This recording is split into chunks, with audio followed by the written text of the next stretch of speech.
बोल की. ओ भाऊ जरा तुमची सायकल द्या की मार्केटमध्ये जाऊन येतो. सायकल दिला असतो पण सायकल पंक्चर आहे हो माझी. असू दे द्या की मी हवा मारून नेतो. बरोबर.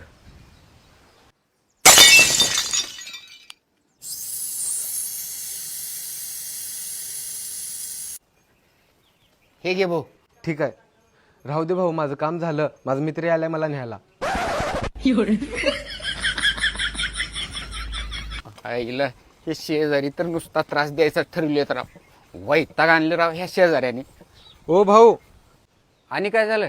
अहो तो माझा मित्र फोनच उचला ना. हो द्या की तुमची सायकल. बरोबर ठीक आहे. आईला हे सायकल शिकून टाकतो राव. वैताग आला ह्या लोकांचा. पद्धत असते मागायची राव. साखरपासून ते चापत्तीपर्यंत सायकल द्या, मोटरसायकल द्या. ह्यांना ट्रक घेतल्यावर ट्रक सुद्धा मागतील भाजी आणायला. आईला 12 बडायचे शेजारी. ए हे गे रे. ए चल की. ओ भाऊ असू दे माझा मित्र आला जातो त्याच्याबरोबर.